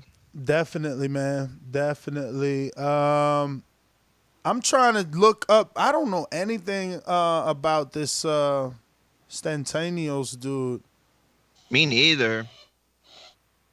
10-0. I mean, Justin has to be coming in as the A side, but God, to give him another undefeated fighter like this, yeah, it's like I said. See, I looked it up. It's definitely he fought the dude, the Wolf, who was trained by Virgil. That's the one fight that I seen. How far back was that? October 2018. Huh. That was the Harrison Charlo fight. That's insane. Oh man. That was the damn. Harrison You Charlo see, that's fight. what I He was on needed. that card. Yo, and this is exactly why I pulled up the fight, bro. I had a feeling this Stantanios was trained by Ronnie. Like I felt like I seen Ronnie in one corner and Virgil in the other, and that's exactly what. So fuck, we needed to ask Justin. Wow, we dropped the ball on that one. Exactly. Is Ronnie not training him, and did he get any tips? Because he definitely said Ronnie wasn't. He definitely said he'd been out of the Ronnie camp. No, yeah, he said he was at the Ronnie camp, but did he get there before Stantanios, and because he had a relationship with Ronnie? Oh yeah, okay. I get what because saying. what I thought I'm you were saying was he is still there. What I'm saying is on this fight versus Levon, I'm not gonna murder his name, aka the Wolf, that was trained by Virgil. Stantanios. Justin just texted me. He said Ronnie's not training him no more. Oh no, he said that. Yeah, no, I thought No, but I'm talking. No. First. No. You're misunderstanding me. Okay. You probably think I'm saying Ronnie's not training DeLoach anymore. I'm saying Ronnie used to train the opponent of DeLoach. Got it. Okay, I'm sorry. Now that makes perfect sense what you're saying. And DeLoach just confirmed that he's no longer training him. So I would hope he got some tips on him. Oh, I'm sure he did. Yo, listen, Ronnie loved that kid. He did. Yo, I can't tell you. Look, the most time I've spent after a fight talking with fighters and trainers and managers, because we all do it afterwards at the hotel or wherever, or after the fight, post-fight.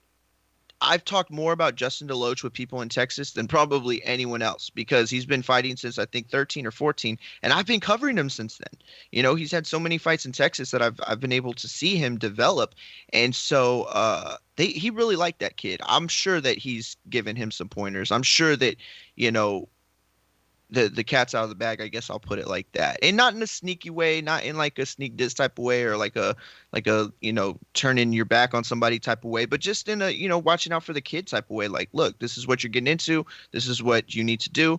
And all those things, develop. But Justin's got plenty of opportunity left. And at this point, they need to take care of him. If he's winning, he needs to be in those Thurman fights.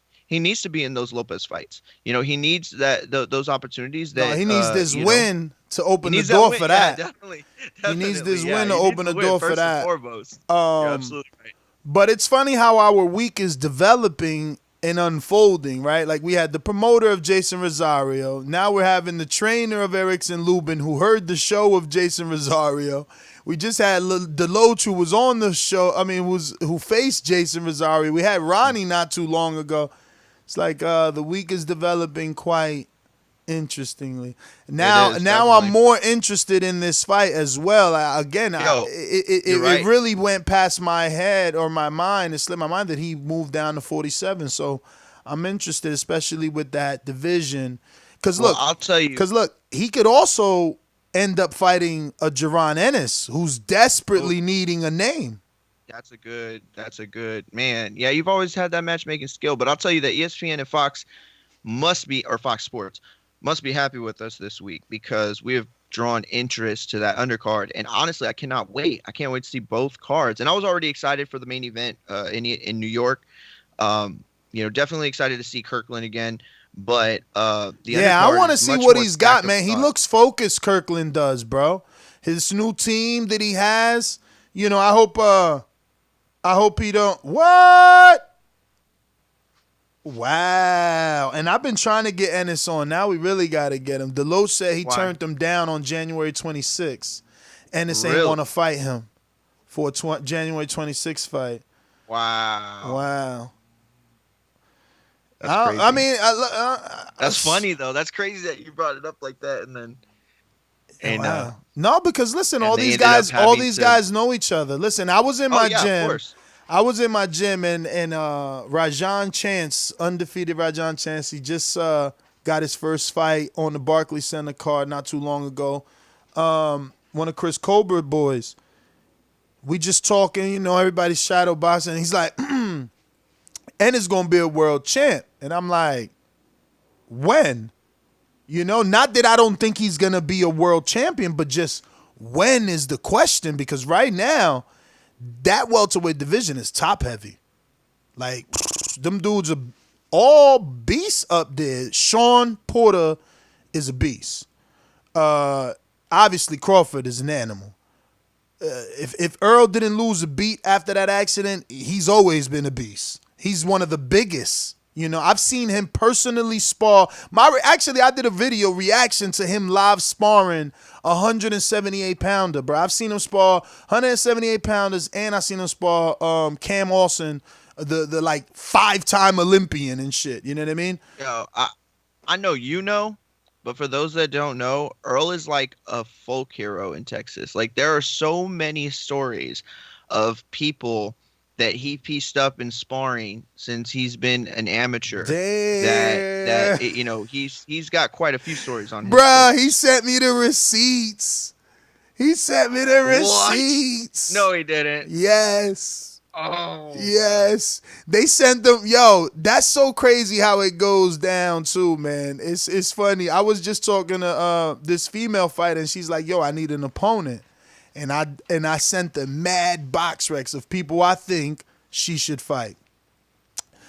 But she's up and coming, you know, so she needed that type of help. But it's funny, it's similar to how they sent it to him. They sent them the box rec. Like, come on, how the fuck? He better, DeLoach, you better know who Ennis is. Shit. No, if you need a box rec for that fight, do not take it.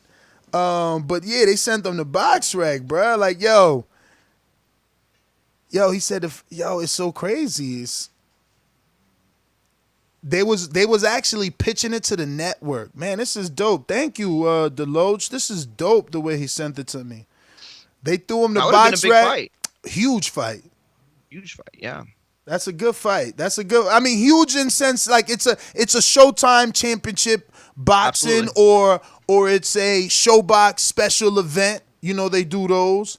Because I want to believe that was supposed to be for Showtime since Ennis is kind of tied to Showtime with what is it, Wow or One Promotions? That's Cameron Duncan. I just don't know if it's One or Wow. I always get it confused. We had him on the show numerous times. I just always get it confused. Either Wow or One Promotions. He used to be a manager. For those that don't remember, man, Cameron Duncan was the first manager of Mikey Garcia and Terrence Bud Crawford. He brought that talent over there to Top Rank. He had a few guys, man. He's definitely definitely got an eye for talent, for sure. Sure does. We're gonna need that Cameron movie one day, and that Samson movie. Those documentaries show how they found a lot of these guys. Yeah, man. Yeah, I mean, I ask those type of questions, man. Yeah. But it's really the amateurs, man. You have to engulf yourself into the amateur, scene in order to be a good talent scout. But the problem with that is not all amateurs pan out. Not all amateurs pan out to be good pros. I got the guy Mack Truck scheduled. I don't know if it showed up on the calendar already. I haven't gotten that yet. Really? Well, you probably got it under another name. His name is Decree Scott. Nope. What? You stunting. Let me double check my stuff here. Yeah, but I hope I'm wrong, but I think his amateur background's only like 4-something fights like that. And I'm like, wow, man, like this kid must have the goods for real to have won a Golden Gloves. He's won a few things, but I'm going to pull it up. There we go, Mack Truck. What I said here. I told him. Yeah, I think I have him scheduled for Thursday at 9:30 a.m. Let me see. Did I put that in? Oh, shit. I didn't put that in. I think you also said somebody later today, didn't you? And I don't have that. I double booked. Let me see. Got it. Maybe I made a mistake, though. I think I double booked Albert Bell. Let me check Albert Bell's date. That sucks. But yeah, man, listen, we got to all the calls. Everyone else is there. We've already got to, but if any late calls, you know the number to call in, 1-425-569-5241. Press 1 time to voice your opinion right here on the Voice of the People hotline.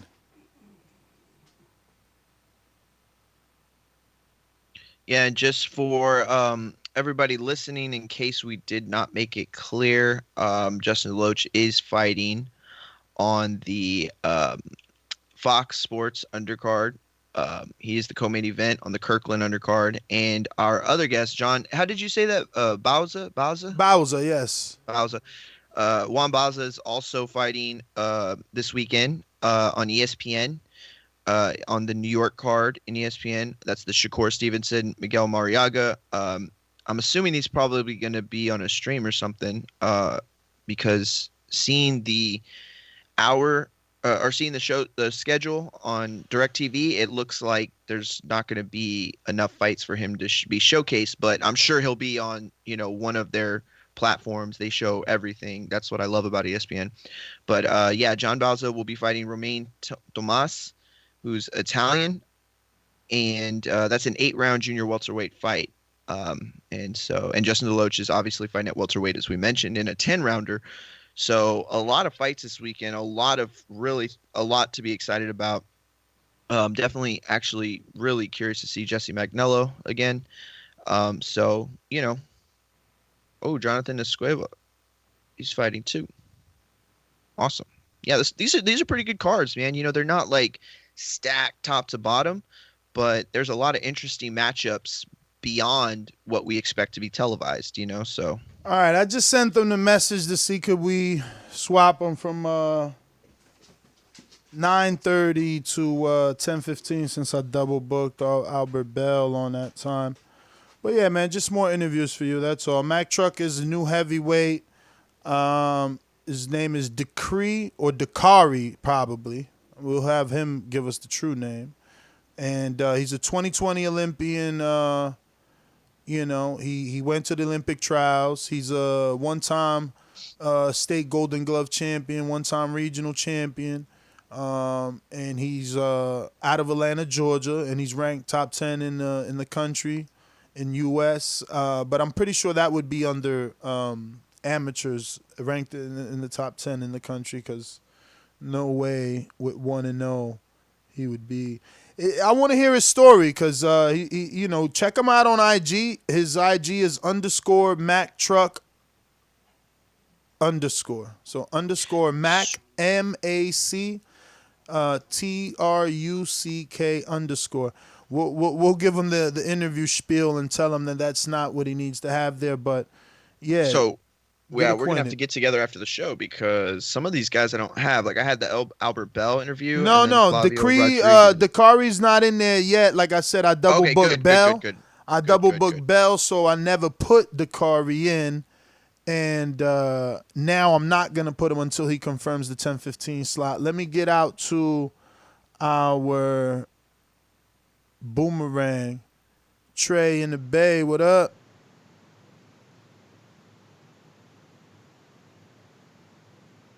Just listening to this. Oh, you chose a bad time to just listen. We about done. There are no more callers. We got to all our interviews, and we about to wrap it on up. But all right. Yeah, I don't even know what the show's about. So, yeah. That's gonna be a rewind. Well, Trey, thank you anyway for tuning in the beginning and the end. It don't matter. It always helps. That just like hitting that thumbs up helps with the visibility of the show. You could go a step further and join us on Patreon.